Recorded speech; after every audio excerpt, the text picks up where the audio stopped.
Hello ladies and gentlemen, and welcome to another FrameGame. Today I am finally getting to a review I promised a while ago. That's right, we're talking about Absolute Terror, a chill of chills and scream of screams. For today, we will be looking at a beloved franchise. Today we are reviewing the Resident Evil 2 Remake.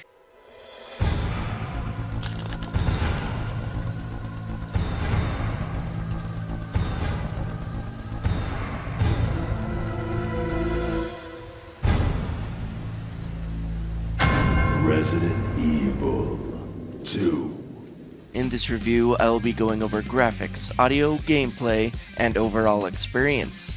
So without further ado, let's dive straight into the graphics. I was rather surprised with the graphics of this game, I must say. The lighting tends to always fit the mood of each situation, going from the dark, dreary streets to the well-lit safe room of the police station. On top of this, the particle effects are perfect. Everything seems to be designed carefully with a lot of polish, which is much more than what I can say about previous installments. Not to point any fingers or any Resident Evil 6. Wow, my throat went out there for a sec. Sorry about that. Anyways, the polished effects work beautifully with burning vehicles, rain, and puddle buildup, creating beautiful reflections and overall glare from certain surfaces when shining your light on them. Also, there are great effects when it comes to your weapons. From the grenades, flamethrower, and rocket launcher, everything looks and feels awfully realistic. At first, I was expecting weird particle effects to happen if you used a grenade on the edge of something, just like many other games. However, the particle never appears flat or unnatural in any sort of way while I was playing. My theory is that they have the particles go through the ground, etc., in order to ensure this doesn't happen. Though I have been unable to verify this, so it's just a theory. A game theory. Oh wait, that's someone else's thing.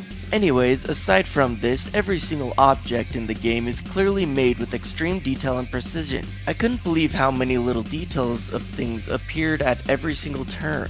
I mean, I never thought I would enjoy seeing a super high-res burger getting eaten by a truck driver, but now I know I do enjoy seeing this in my video games. Also, we haven't even gotten to the characters in the games, both enemies and friends alike. Each character is done very well with extreme attention to detail when it comes to clothing and facial expressions. Also did a side-by-side of each character as I will show here, and I got to say they stayed rather true to the character models whilst making them that much better. So overall, I'm going to give the graphics a 5 out of 5 slimes. With that out of the way, let's move on to the audio. I got to say the audio for the game has certainly been one of the best parts about it. I do enjoy the music and sound effects, but I also love how they give returning fans the option to change the game from the new sounds to the classic sounds. On top of this, the atmosphere is quite chilling and the game knows when to be loud and when to be mellow. Even when you board up a window and you feel safe since nothing can come through, it still feels terrifying when a zombie bangs on the boards. There were many instances where I'll just be running down a dark hallway and jump to the sound of banging. Also, the breathing noises of each creature seem slightly different and extremely off-putting to boot. Though the most terrifying of sounds is the heavy stomping of Hatman raring to kill me at any given turn. Seriously, there were so many times that I felt my heart pounding its way out of my chest whenever I heard stomping increasing in volume as I wandered around the halls of the police station. Along with this, the ambience is very well done. The rain and fire sound effects meld perfectly during the open sequence, and the sound of rushing and slushing water in the sewers is both gross and immersive. Not to mention the sounds of the facility being so high-tech and overall satisfying to say the least. Moreover, the voice acting is pretty good for the most part. Occasionally Leon just seems too chill for the situation at hand, but other than that, we've got a great cast of voice actors for these characters. Where are you? Oh no.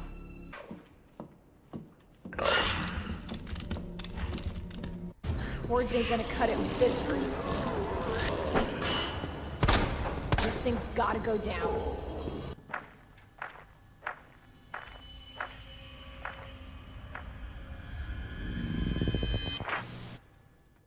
Bet he's not part of the rescue squad. So with this being said, I will give the audio a 4.5 out of 5 slimes. It's nearly perfect, but like I said, with the voice acting, sometimes the characters just don't sound appropriate for the terrifying situation that's occurring. Now that we've heard what the game has to offer, let's move on to the gameplay to see how the game feels. The gameplay for this is rather spectacular if I do say so myself. It harkens back to the old over-the-shoulder type of gameplay. Now I will say I've never been a huge fan of this, and even some of my favorite games out there like Mass Effect, who does this very well, sometimes leave much to be desired. Occasionally I reach a moment where the over-the-shoulder approach makes it difficult to see what's going on, or whom I'm shooting at. A good example of this would be Dead Space. As much as I love Dead Space, I can clearly see that the over-the-shoulder experience is much more of a hindrance for the game as a whole. There are many moments when being surrounded by multiple enemies made it difficult to tell where the enemies are. Also, Isaac's slow turn circle in the first game doesn't do it any favors, that's for sure. Now clearly these problems were mostly due to the game being designed only for game consoles such as Xbox, so the port over to PC is simply janky, even when you play with the controller. Luckily the RE2 Remake has clearly been designed with PC players in mind. Not only does the game control beautifully with a controller, but I also was able to play with no problems while using a keyboard and mouse. The turning circle for the characters feels buttery smooth without making you feel nauseous. It's also fast enough that you feel able to shoot your enemies without being too slow to aim at them. Even with this working well, I still feel that the third person over the shoulder perspective is simply outdated. Not only does your character take up a good portion of the screen, sometimes allowing certain enemies to get the jump on you, but it also feels somewhat clunky when playing. I feel as though I'd be able to aim and see much better without looking at my character's backside. Thus I would have certainly preferred the first person experience, just like the game that came before this. Aside from this, there are many different weapons to experience for both storylines. This makes the gameplay varied, allowing for a much more diverse experience. I also enjoyed how the upgrading of weapons worked. If you weren't thorough enough in searching an area, there was always a chance that you'd miss a combination or item that would allow you to unlock an item to upgrade your weapons. This made searching more satisfying and rewarding in the long run. I felt as though I was never wasting my time when slowly scoping out a room. However, another fantastic feature of this game is the map.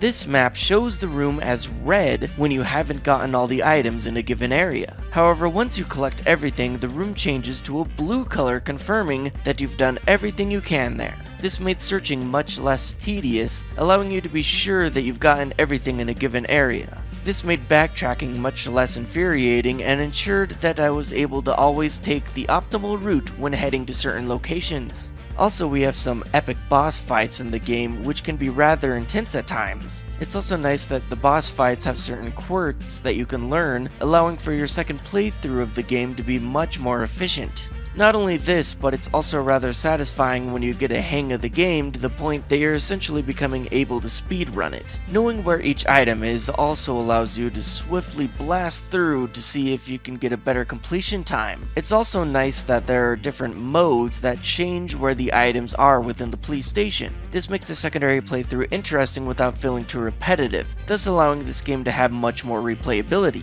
Not only this, but there are multiple different storylines as well. This makes the replayability go through the roof. Thus, I am going to give the game's gameplay a 4 out of 5 slimes. I would give it a perfect score if it wasn't for the over-the-shoulder gameplay. I feel that this is just an inconvenient way to play, making the situation more difficult than it should be. I understand that the developers wanted us to see the character in the different costumes you unlock as you play, but that for me is not what the game is about. I certainly would have preferred if they went back to the first person like Resident Evil 7. Luckily there is a first person mod, though I will admit it can be a bit glitchy at times. With that out of the way, let's talk about the overall experience. In the end, this game is a fun romp through Horrorville. The overall setting of the sounds make the game extra off-putting, allowing you to feel immersed in the world surrounding the character. This game also brings the overall horror zombie genre back on its feet in both a classic and new sort of way. Thus the game allows the player to experience both the old and new forms of gaming in a wonderful mashup. With that said, there are some directional choices when it comes to voice acting and gameplay that I found kind of questionable. If the characters reacted somewhat more realistically at times and changed it from the third person to a first person gameplay, I would have enjoyed the game much better. So in the end, I'm going to give the overall experience a 3.5 out of 5 slimes. The graphics and audio were certainly spot on, however there were certain things that kept pulling me out of the immersion. On top of this, completing the game isn't as satisfying as completing previous Resident Evil games. In Resident Evil 7, you would unlock a new gun and other useful tools that would help you for future playthroughs. However, in this game, the only unlockable that you ever receive are costumes and 3D character models. This made the overall completion much less interesting and decreased the replayability of the game as well. Anyways, thank you all so much for watching. If you liked this video, feel free to check out my channel for other reviews that I've made. And if you want to see upcoming reviews on Satisfactory and Kingdom Hearts 3, go ahead and hit that subscribe button so that you'll be notified of future videos when they come out.